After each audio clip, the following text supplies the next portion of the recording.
दुआ बेटा, क्या हुआ बेटा? ठीक नहीं लग रही? कुछ नहीं, ठीक हूँ मैं। तुम मुझे डरा रही हो मेरी जान। अजलान शादी करने वाला है। क्या? आज वो उस लड़की का हाथ मांगने जा रहे हैं जो उसकी अम्मी ने ढूंढी। तो अजलान को भी वो पसंद है? उसने कहा वो पसंद है। दुआ, खुद को संभालो, ऐसे नहीं करो। उसने मुझसे मोहब्बत नहीं की और कहता है हम दोस्त बनकर रहेंगे। लाना तो इसी दोस्ती पर। तो तुम क्या अजलान के साथ उस वक्त खुश नहीं थी? ये क्या बात कही उसने? दोस्ती की भी क्या जरूरत है? आप भी तो उमर अंकल के साथ खुश दुआ, हैं। हमारे रिश्ते को खुद के रिश्ते से नहीं मिलाओ, बहुत फर्क है दोनों में। हमारे पहले रिश्ते में कोई बच्चा नहीं था। तुम्हारे सामने तुम्हारी औलाद है और अब दूसरी भी। ओह मॉम, दुआ, हालात तुम्हारे फेवर में नहीं है, तुम्हारी मजबूरी है अबॉर्शन करवाना। मैं इस बारे में बात नहीं करना चाहती, तो आप बार बार ये क्यों पूछे जा रही है मुझसे? लेकिन एक दिन ये बात उठेगी। अजलान उस लड़की से शादी करेगा, तुम बच्चा पैदा करोगी और फिर उस लड़की की भी शादी हो चुकी होगी और वो भी बच्चा चाहेगी। उस वक्त क्या करोगी? मॉम, मुझे अकेला छोड़ दे। मैं अपने कमरे में जा रही हूँ, अकेले रहना चाहती हूँ मैं। मेरे पीछे मत आइएगा।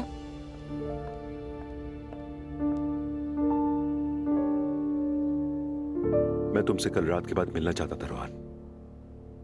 कल रात के लिए सॉरी। तुम्हें मुझसे माफी मांगने की जरूरत नहीं है रोहान, लेकिन मुझे लगता है कि तुम नूर के साथ थोड़ी ज्यादती कर रहे हो। और मेरे साथ जो नाइंसाफियां हैं उसका क्या? हाँ, मानता हूं मैं, तुम ठीक कह रहे हो, लेकिन जिंदगी किसी पर भी मेहरबान नहीं होती रोहान। वैसे भी नूर तुमसे मोहब्बत करती है, तुम्हारा एहतराम करती है। उसने तुम्हारे लिए कितनी कुर्बानियां दी। तुम्हें मालूम है कि उसने तुम्हारे साथ शादी के लिए क्या कुछ छोड़ा। ये मैं इसलिए नहीं कह रहा कि वो मेरी भतीजी है। हम दोनों ने कुर्बानियां दी हैं। अच्छी बात है। मुश्किल वक्त में तो इंसान को ये सब याद रखना चाहिए, वरना फिर तुम्हारी जितनी भी जद्दोजहद थी, जितनी कोशिशें थी, सब बेकार जाएंगी। ऐसा नहीं हो सकता। होना भी नहीं चाहिए, लेकिन तुम्हें थोड़ा पॉजिटिव होना होगा रोहन।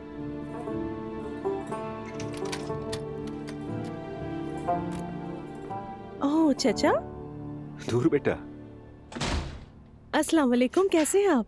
मैं बिल्कुल ठीक हूँ, बस मैं और रोहन बातें ही कर रहे थे। हाँ, अच्छा किया आपने। अस्सलाम वालेकुम। वालेकुम अस्सलाम। सुना है आज शाम आप लोग लड़की का हाथ मांगने जा रहे हैं? हाँ हाँ, भाभी ने बताया मुझे। शायद ये रस्म उनके घर पर नहीं होगी, उनका कोई होटल या रेस्टोरेंट है, वहाँ जाएंगे, है ना? यूसुफ ने लोकेशन भेजी मुझे। कौन सी लड़की की बात हो रही है? मैंने कुछ मिस किया क्या? अजलान की दूसरी शादी हो रही है। अगर तुम सारा दिन ऐसे ही लिहाफ के नीचे दबे रहोगे तो दुनिया की कोई खबर नहीं मिलेगी। संभालो खुद को। चलो खैर, अब इजाजत दो, शाम को मिलते हैं। ठीक है चाचा। कभी मेरे पास आ जाया करो। ठीक है, जरूर आऊंगा।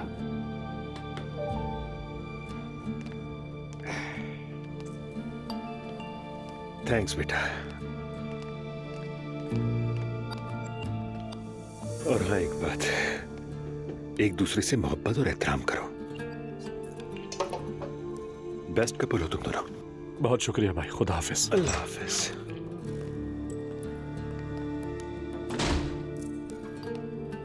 मेरा मूड ठीक नहीं है और मैं थक गया हूँ, इसलिए शाम को नहीं आऊंगा। मुझे पहले ही अंदाजा था, इसलिए मैंने अम्मी को बता दिया था।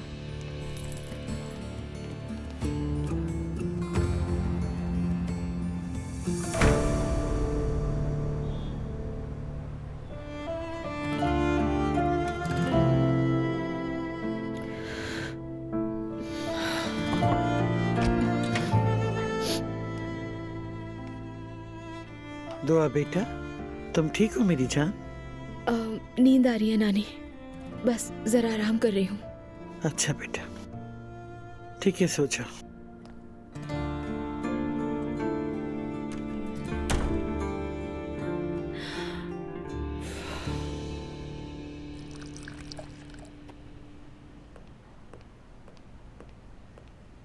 अजलान, उमर साहब अब तक नहीं आए। ट्रैफिक ज्यादा है, अभी बात हुई है मेरी, पहुंचते ही होंगे।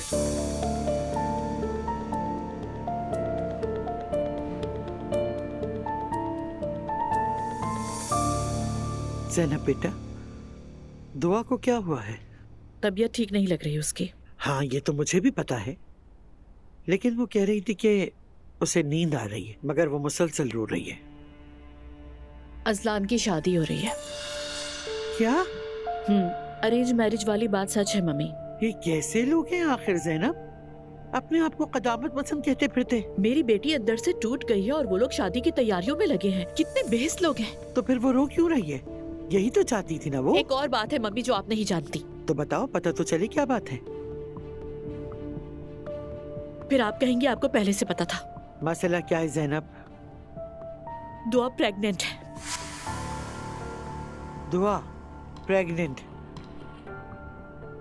हाँ या अल्लाह रहम फरमा दे, रहम कर दे रब। आहिस्ता बोलिए मम्मी, अगर उसे पता चल गया तो कयामत आ जाएगी। अगर अजलान को ये पता है कि दुआ प्रेग्नेंट है और वो फिर भी शादी कर रहा है तो फिर तो अल्लाह ही उसे समझे। किसी को कुछ भी नहीं मालूम है। ज़ैनब बेटा, तुम पागल हो गई हो? अकल कहाँ चली गई है? इतनी बड़ी बात कैसे छुपा सकती हो तुम? दुआ नहीं चाहती ना, मैं क्या करूं मम्मी? दुआ को इतना दिल पर मत लो। अगर दुआ प्रेग्नेंट है तो बाप को भी उतना ही हक है जितना कि माँ को। बेवकूफी मत करो। मुझे भी ये सब पता है। मैं ही उसे समझाने वाली थी ना, लेकिन मुझे भी कुछ नहीं मालूम था कि वो रिश्ता करने जा रही है। तुम फौरन उमर को फोन करो, उसे सब बताओ और वो अजलान को अलग ले जाकर सब कुछ बताएगा। फिर से मसला हो जाएगा मम्मी। हो तो हो बेटा, अगर तुमने नहीं बताया तो इससे भी बहुत बड़ा मसला हो नहीं जाएगा। मम्मी, उमर को इस मसले में नहीं उलझाऊंगी। तो फिर तुम अगर जानती हो कि कहाँ है तो खुद चली जाओ। मुझे नहीं मालूम, लेकिन रूहान को जरूर पता होगा। तो फिर जल्दी जाओ, देर मत करो। ओके, रास्ते में फोन करती हूँ उसे। जल्दी करो, जाओ बेटा। उफ, सबसे पहले अपने बच्चों के बारे में सोचना चाहिए। उफ, आ गए। Good evening everyone. ट्रैफिक में कुछ देर हो गई इसलिए माफी चाहता हूँ। अस्सलाम वालेकुम अंकल। वालेकुम अस्सलाम। अस्सलाम वालेकुम। आप लोग तो शायद एक दूसरे को पहले से जानते होंगे। हाँ, काम के सिलसिले में कई बार मुलाकात हुई है। बैठे प्लीज।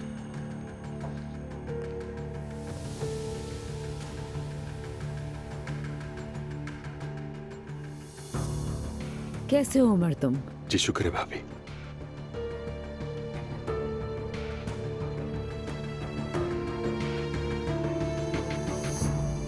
अरे मेरी गुड़िया, मेरी जान। मॉम कहाँ है? बाहर गई। कहाँ गई हैं? मैंने तुम्हारी माँ से वादा किया था कि नहीं बताऊंगी, लेकिन अब बता देती हूँ। क्या बात है नानी? तुम्हारी माँ उन्हें बताने गई है कि तुम प्रेग्नेंट हो। क्या? मैंने मॉम को मना किया बेटा, यही सही कदम है। मैंने मना भी किया था कि उसे नहीं बताना।